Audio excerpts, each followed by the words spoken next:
ನಾವು ಚಿತ್ರದುರ್ಗದಲ್ಲಿ ಸಮಾವೇಶ ಮಾಡಿ SC ST ಸಮುದಾಯಗಳ ಅನೇಕ ವಿಚಾರಗಳನ್ನು ಮುಂದಿನ ದಿನಗಳಲ್ಲಿ ಸರ್ಕಾರ ಅಧಿಕಾರಕ್ಕೆ ಬಂದಾಗ ಅವೆಲ್ಲವನ್ನು ಕೂಡ ಬಗೆಹರಿಸಬೇಕು ಮತ್ತು ಬಗೆಹರಿಸ್ತೇವೆ ಅಂತ ಕೂಡ ಹೇಳ್ಕೊಂಡಿದ್ವಿ. ಅದಕ್ಕೆ ಚಿತ್ರದುರ್ಗ ರೆಸಲ್ಯೂಷನ್ ಅಂತ ಹೆಸರು ಕೊಟ್ಟು ಒಂದು 10-20 ವೇದಿಕೆಗಳನ್ನು ಕೂಡ ಅವರು ಇಟ್ಟಿದ್ರು.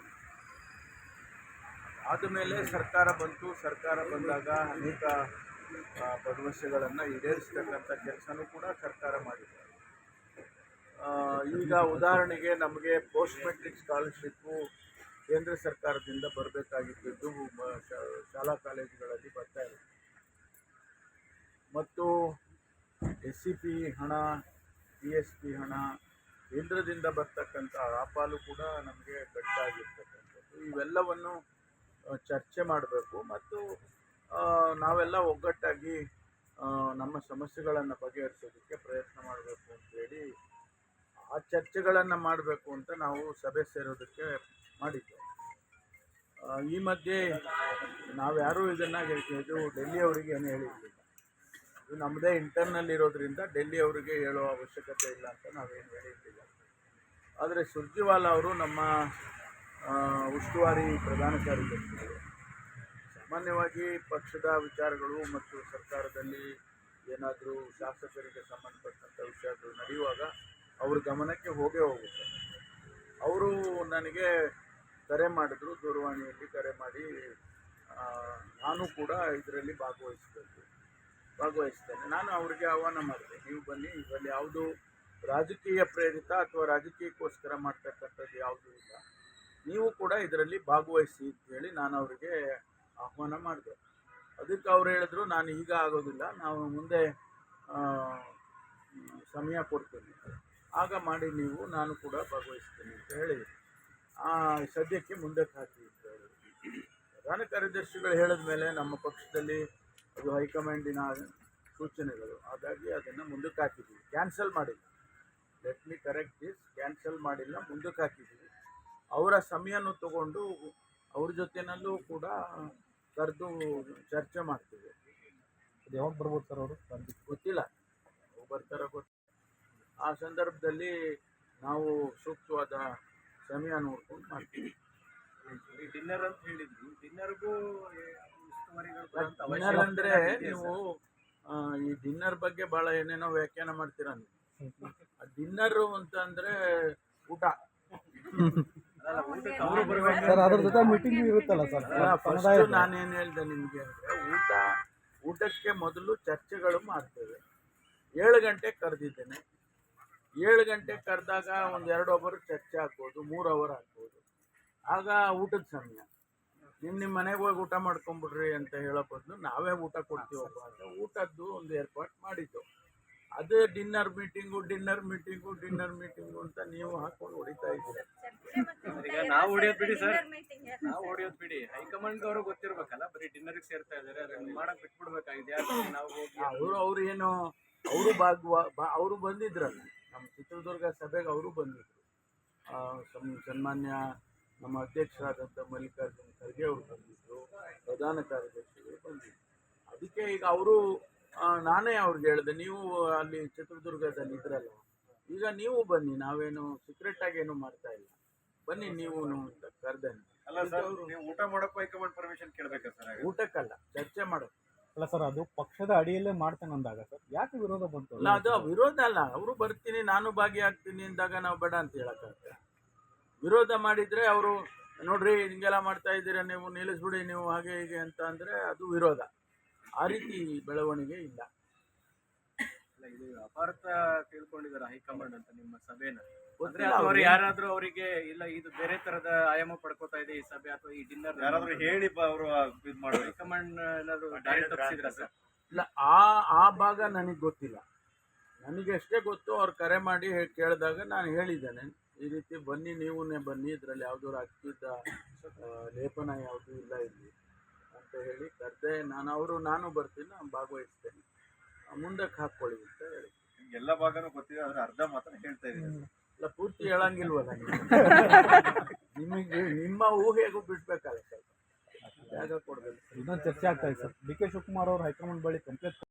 ಅದ್ರ ನನಗೆ ಗೊತ್ತಿಲ್ಲ, ನನಗೆ ಗೊತ್ತಿಲ್ಲ. ನಾನು ಅವ್ರನ್ನೂ ಈ ನಮ್ಮ ಪೂರ್ವಭಾವಿ ಸಭೆ ಆಗುವಾಗ ಒಂದು ಹಂತದಲ್ಲಿ ನಾವು ಅವರನ್ನು ಕೂಡ ಆಹ್ವಾನ ಮಾಡಬೇಕು ಅಂತ ಚರ್ಚೆ ಮಾಡಿದ್ವಿ.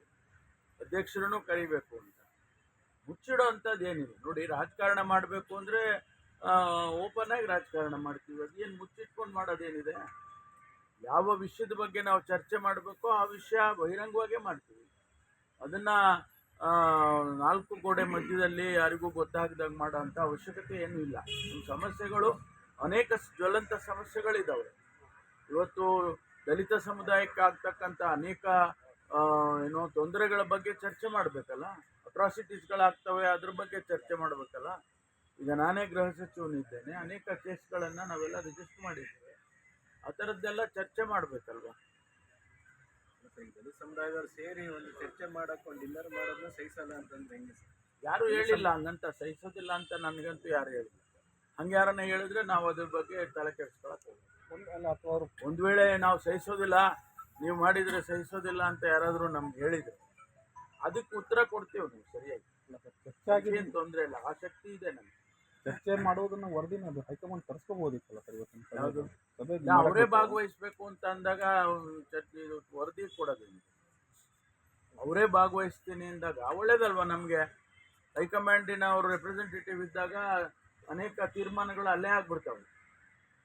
ಇವಾಗಲೂ ಅವ್ರಿಗೆ ಭಾಗವಹಿಸೋ ಆಸಕ್ತಿ ಇದೆಯೋ ಅಥವಾ ಇದು ಸಭೆ ನಡೀದೇ ಇರೋದಕ್ಕೆ ಏನಾದ್ರು ಒಂದು ಸಂದೇಶ ಕೊಡ್ತಾ ಇದೆ? ಅದು ನೋಡೋಣಂತೆ, ಸ್ವಲ್ಪ ದಿವಸ ನೋಡಿದ್ರೆ ಗೊತ್ತಾಗ್ಬಿಡ್ತದೆ.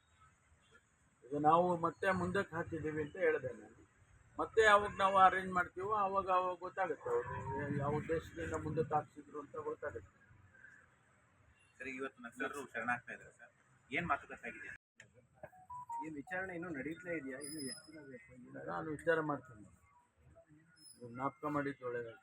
ಅಲ್ಲ, ಯಾಕೆ ಸರ್ ಇಷ್ಟು ದಿನಗಳ ಕಾಲ ಬಿಟ್ರಿ ಅಂತ? ಯಾತಕ್ಕೆ ನಿಧಾನ ಆಗಿದೆ ಅಂತ ನೋಡಿ. ಬಿಜೆಪಿ ಒಂದ್ ರೀತಿಯಲ್ಲಿ ಆಹಾರ ಆದಂಗಿಲ್ಲ ಸರ್, ಆಹಾರ ಕೊಡ್ತಾ ಇರ್ತೀವಿ ನಾವು. Thank you. ವ್ಯವಸ್ಥೆ ಕಲ್ಪಿಸಬೇಕು, ಏನೆಲ್ಲ ಡಿಮ್ಯಾಂಡ್? ಅವರು ಸರೆಂಡರ್ ಆಗ್ತಾ ಇದ್ದಾರೆ ಅನ್ನೋದು ಅಷ್ಟೇ ನಾನು ಹೇಳಬಲ್ಲೆ. ಮಿಕ್ಕಿದೆಲ್ಲ ವಿಚಾರಗಳನ್ನು ಈ ಸದ್ಯದಲ್ಲಿ ಯಾವುದನ್ನು ಹೇಳೋಕ್ಕಾಗೋದಿಲ್ಲ. ಅವ್ರ ಕಂಡೀಷನ್ಸ್ ಏನು ಮತ್ತು ನಾವೇನು ಪ್ರಾಮಿಸ್ ಮಾಡಿದ್ದೇವೆ ಅದೆಲ್ಲ ಆಮೇಲೆ ಹೇಳ್ತೀನಿ. ಎಲ್ಲರ ಮೇಲೂ ತುಂಬಾ ಕೇಸ್ಗಳಿದಾವೆ, ಕೊಲೆ ಕೇಸ್ ಎಲ್ಲ ಇದಾವೆ. ಅವ್ರನ್ನ ಯಾಕೆ ಸರೆಂಡರ್ ಮಾಡಿಸ್ತಾ ಇದ್ದೀರಾ ಅಂತ ಬಿಜೆಪಿ ವಿರೋಧ ಮಾಡ್ತಾ ಇದೆ ಸರ್. ಅಲ್ಲ, ನಾವೇನು ನೋಡಿ, ನಾವು ಕರೆ ಕೊಟ್ಟಿದ್ದು ಇಲ್ಲೇ ನಿಂತ್ಕೊಂಡು ಹೇಳಿದೆ ಅಲ್ಲ ನಾನು. ವಿಕ್ರಮ್ ಗೌಡನ ಇದು ಆದಾಗ ಅವರ ಸಾವಾದಂಥ ಸಂದರ್ಭದಲ್ಲಿ ನಾನು ಇಲ್ಲೇ ನಿಂತ್ಕೊಂಡು ಹೇಳಿದೆ, ನೋಡಿ ನೀವೆಲ್ಲ ಸರೆಂಡರ್ ಆಗಿ ಯಾಕೆ ಈ ದಾರಿ ಹಿಡ್ದಿದ್ದೀರಾ ಜೀವನದಲ್ಲಿ, ದಯಮಾಡಿ ನೀವೆಲ್ಲ ಬನ್ನಿ ಅಂತ ಹೇಳಿ ನಾನು ಆಹ್ವಾನ ಕೊಟ್ಟಿದ್ದೆ ಅವರಿಗೆ. ಅದೇ ರೀತಿ ನಮ್ಮ ಇಲಾಖೆಯಿಂದ ANFನವರು ಕೆಲಸ ಮಾಡಿದ್ದಾರೆ. ಹಿರಿಯ ಅಧಿಕಾರಿಗಳು, ಕಿರಿಯ ಅಧಿಕಾರಿಗಳು ಎಲ್ಲರೂ ಕೂಡ ಯಾಕಪ್ಪ ನೀವು ಅಲ್ಲಿ ಕಾಡಲ್ಲಿ ಇದ್ಕೊಂಡು ಈ ರೀತಿ ಜೀವನ ನಡೆಸ್ತಾ ಇದ್ದೀರಾ, ಬಂದ್ಬಿಡಿ, ನೀನು ಸಮಾಜದ ಮುಖ್ಯವಾಹಿನಿಯಲ್ಲಿ ಇರಿ ನೀವು ಅಂತ ಹೇಳಿ ಕರೆದಿದ್ದಾರೆ. ಈಗ ಅವ್ರ ಮೇಲೆ ಕೇಸ್ಗಳಿದೆ ನಿಜ. ಅದನ್ನು ಯಾವ ರೀತಿ ಅವರು ಸರೆಂಡರ್ ಆದಮೇಲೆ ಯಾವ ರೀತಿ ಕೇಸ್ಗಳ ಬಗ್ಗೆ ಚರ್ಚೆ ಮಾಡಬೇಕು, ಅದಕ್ಕೆ ಕಾನೂನಿನಲ್ಲಿ ಏನು ಅವಕಾಶ ಇದೆ ಅದನ್ನು ನೋಡ್ತೇವೆ. ಇನ್ನೊಂದು ಗುತ್ತಿಗೆದಾರ ಸಂಘ ಒಂದು ಗಂಭೀರ ಆರೋಪ ಮಾಡಿದೆ ಸರ್. ಆ ಟೆಂಡರ್ ಕರೆಯುವಾಗ ಹೆಚ್ಚುವರಿ ಹಣವನ್ನು ಮೀಸಲಿಟ್ಟು ಕರೀತಾ ಇದ್ದಾರೆ ಆನ್ಲೈನಲ್ಲಿ ಅನ್ನೋದು. ಕಡಿಮೆಗೆ ಹಾಕಿದರೆ ನಾವು ಟೆಂಡರ್ ಕೊಡ್ತಾ ಇಲ್ಲ. ಯಾವುದು ನನಗೆ ಸ್ಪೆಸಿಫಿಕ್ ಆಗಿ ಯಾವ್ದಾರು ಹೇಳಿ ನನಗೆ ಗೊತ್ತಿಲ್ಲ, ನನಗೆ ಮಾಹಿತಿ ಇಲ್ಲ. ಇಡಿ ದಾಳಿ ಆಗಿದೆ ಸರ್, ಇಡಿ ರೇಡ್ ಆಗಿದೆ ಬಿಜೆಪಿ ಮೇಲೆ. ಮುಜುಗರ ಅಲ್ವಾ ಸರ್ ಸರ್ಕಾರಕ್ಕೆ ಅಂತ ಬೋರ್ವೆಲ್ ಹಗರಣ ಸಂಬಂಧ? ಅವರು ಇಡಿನವರು ನಮ್ಮನ್ನು ಕೇಳಿ ಏನು ದಾಳಿ ಮಾಡಲ್ಲ. ಇದು ನಮಗೆ ಗೊತ್ತಿದೆ, ಸುಮಾರು ವರ್ಷಗಳಿಂದ ಇದು ನಡೀತಾ ಇದೆ, ನಡ್ಕೊಂಡು ಬರ್ತಾ ಇದೆ. ಯಾವ ಉದ್ದೇಶಕ್ಕೆ ಅವ್ರು ಮಾಡಿದ್ದಾರೆ ಗೊತ್ತಿಲ್ಲ ನನಗೆ. ನನಗೆ ಮೇಲ್ನೋಟಕ್ಕೆ ಸಿಕ್ಕಿದ ಮಾಹಿತಿ ಏನಪ್ಪ ಅಂತ ಹೇಳಿದರೆ, ಕೇಂದ್ರ ಸರ್ಕಾರ ಹಣ ಕೊಟ್ಟಿದೆ BBMPಗೆ. ಆ ಹಣದ ಉಪಯೋಗ ಅಥವಾ ದುರುಪಯೋಗನ ನೋಡಬೇಕು ಅಂತೇಳಿ ಅವರು ರೈಟ್ ಮಾಡಿದ್ದಾರೆ ಅಂತ. ಅದರಲ್ಲಿ ಏನು ಮಾಹಿತಿ ಸಿಕ್ಕಿದೆ ಅವ್ರದ್ದು ನಮಗೇನು ಗೊತ್ತಿಲ್ಲ. ಆಯ್ತಾ?